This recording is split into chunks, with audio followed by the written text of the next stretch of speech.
Give me your hand, Frodo. It's quite cool. Thumbs up, pop it in. And then just go back to your eyelines again, your cheated ones. Oh, can you see?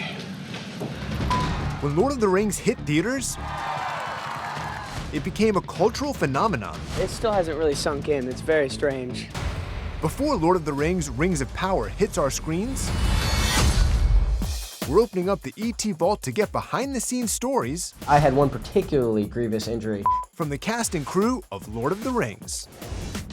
After switching studios and going through a few false starts, in 1997, director Peter Jackson finally began pre-production on this epic, first-of-its-kind production, and E.T. was there with the cast and crew every step of the way as the trilogy made history.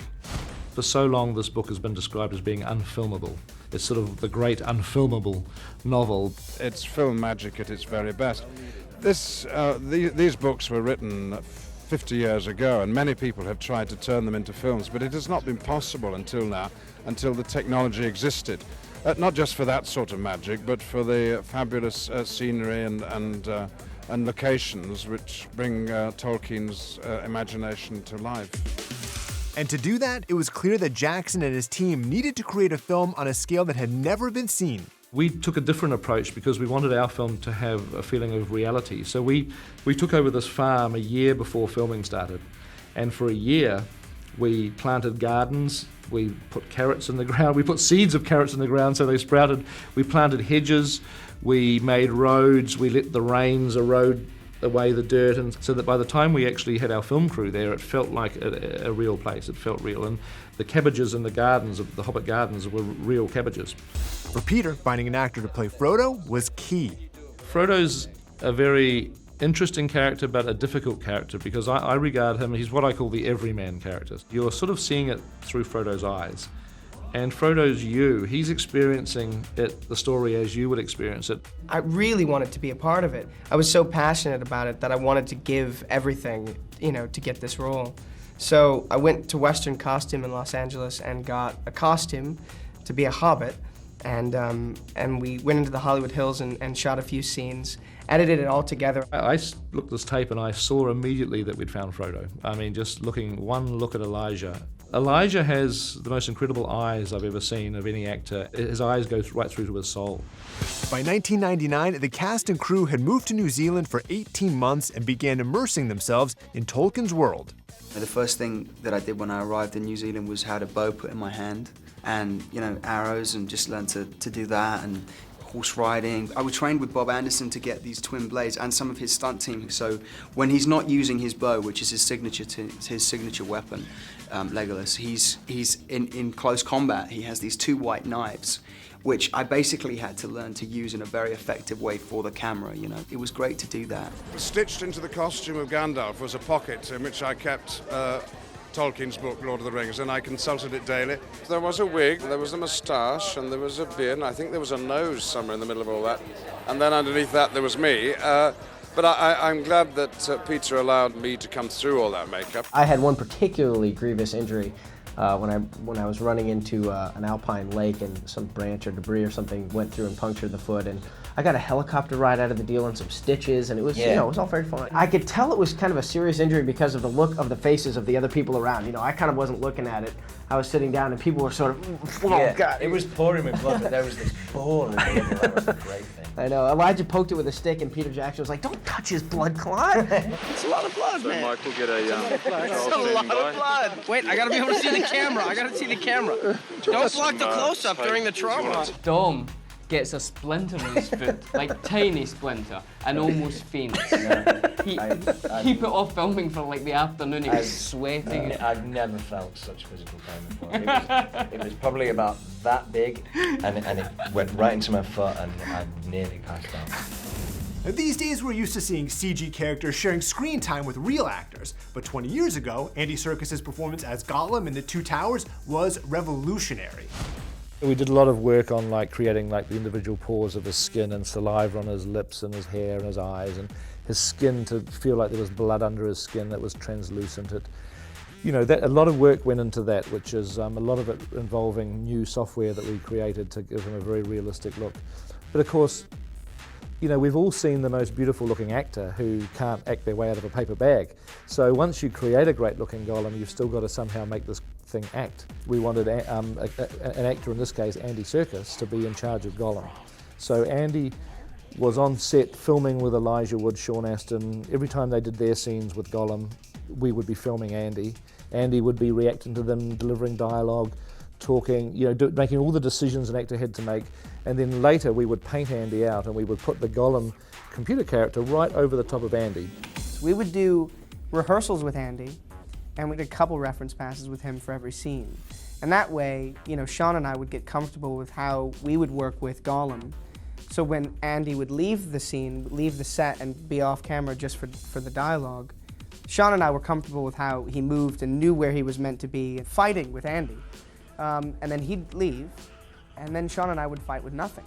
Remembering how we'd moved and where he was, and you know, we kind of choreographed it all with Andy, and then he would step off, overseeing everything, and then would step in and kind of say, well, you know, and make comments about how he wanted it to be done, and we'd all talk about it. But it literally came down to Sean and I fighting with air. From fighting air to fighting the Battle of Helm's Deep, the movie's big finish took over 3 months to shoot, and Viggo Mortensen led the charge on and off screen. With the shooting, Viggo worked incredibly hard. I mean, he was a real hero to the film crew as well as just to the movie. I mean, he was constantly inspirational during the long nights of shooting, and he never got tired. He suffered a bit of injury. He broke a tooth during one of the Helm's Deep fights. A sword whacked him in the mouth and his tooth snapped off right at the root, his front tooth, and fell on the floor with a clang. And he grabbed it and he just said, get me some super glue. I want to glue it back in and we'll just carry on shooting. Find me some super glue. And of course we stuck him in the car and we rushed him down to the dentist so he could have emergency work done. But you know, that was like the spirit of Viggo. The Return of the King is the climax of the trilogy, and wrapping up this journey through Middle-earth was a filmmaking feat. I mean, the most exciting part of it was working with the horses. We had some days where we were shooting with 250 horses, which in itself is a fairly spectacular amount of horses if you're just standing there kind of seeing them and smelling them.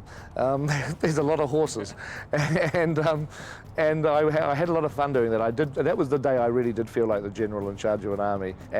But what we ended up doing, you see, was we looked at our shots with our 250 horses and we thought, oh, you know what? Let's put another 1,000 horses in the background with the computers, which ultimately gives the film a great look because you just see, you know, more horses than you could ever imagine. It really was me running along with the Gondorian soldiers pell-mell, very, very fast in uncomfortable clothes in the heat, and that really was the dust coming up into our faces over and over again. That really was me on Shadowfax, galloping away and trotting into battle. That really was me wielding the staff and the sword, but as often as it was me, it was not me. And if ever you couldn't see my face, it was an actor pretending to be me. Just as I'm pretending to be Gandalf. But there were a lot of Gandalfs, all with their different expertise, and mine is to act, not to fight. But it wasn't just the cast and stunt performers having fun. Viggo Mortensen's son also got in on the action. Where he played orcs, I fought him in this last movie in the Battle of the Pelennor Fields. Luckily, the choreography called for me to evade his blow. He also played a Gondorian soldier, you know, one of my guys in the Battle of the Black Gate. You know, when I'm being attacked by that giant troll, towards the end of that fight, he's in the background there fighting. Another cameo, Sean Astin's daughter. Alexandra has a cameo at the end of the film. She plays Sam's daughter, Eleanor. So she has her own little moment at the end of the movie, and she's wonderful. More of a family event. Yeah, That's great. yeah. She's been a part of these movies for the 5 years we've all been sort of doing them. And it's her, she gets a little piece of ownership of the first, 3 of her 7 birthdays have been in New Zealand. When we watch this movie, the faces of all the extras are the faces of our families, the faces of the crew and their families. I mean, it really, with the passing of time, it'll mean more and more in that sense, because I know those people. In 20 years later, and the love is still there. And now we're getting a new entry in the Lord of the Rings canon, Lord of the Rings: The Rings of Power, premiering September 2nd on Prime Video. ET's Matt Cohen caught up with the cast and found out everything you need to know about this new story, and some familiar faces along for the ride. I want to know where your character fits into the saga. Tell me anything you're allowed to tease me. Sure. I'm King of the Elves. Yes, you are. Each of us must decide who we shall be. He was one of the elves that chose to stay and protect Middle-earth, and that's his job. And as we know in Tolkien, evil is always right around the corner, so he certainly has his hands full. I play a human from the Southlands. I'm a healer. I'm a mother of a somewhat rebellious teenage son, but I'm also in a forbidden romance with an elf. So it's sort of like the love story of the season. We find him in the Southlands. So he is watching over the people. They've colonized that area.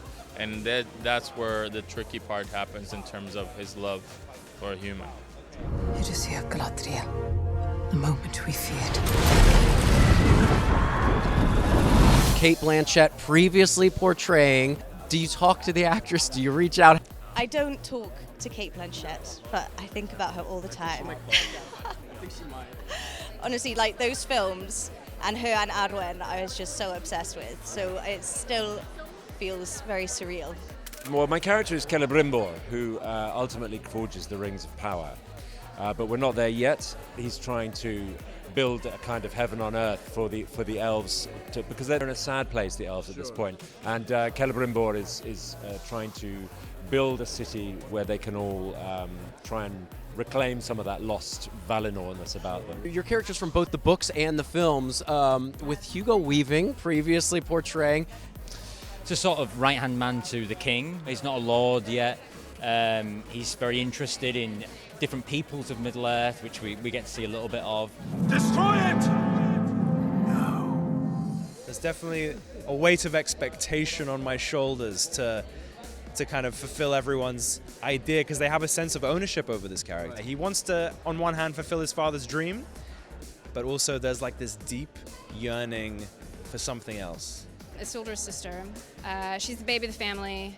She's an aspiring architect on the cusp of womanhood, a little insecure, smarter than she realizes. You play a character created for the series, so does that take pressure off, or is that additional pressure? I think it's a different kind of pressure. I think there's some really interesting things in the character. He's built on the foundations of Tolkien's work. We meet him floating on a raft in the middle of the sundering seas. He's leaving behind something in his past and he's moving forward towards something else. My character's name is Largo. He's the father of Nori. He's a Harfoot, prehistoric hobbit.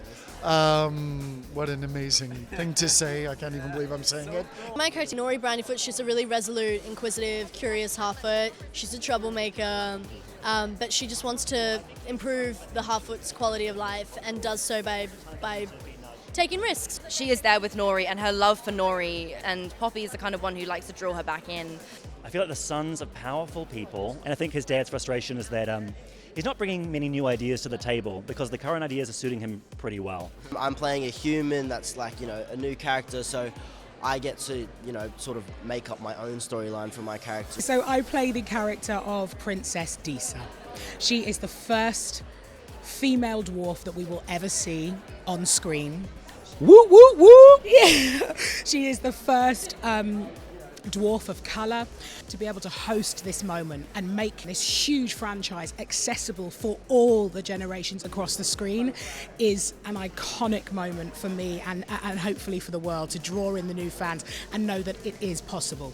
Durin, he's the prince, so he's kind of in line to the throne in Khazad Dûm, and we meet them at a very fruitful life, I suppose. You saw at the end of the trailer there might be a big thing there somewhere. There can be no trust between hammer and rock. Eventually one or the other must surely break.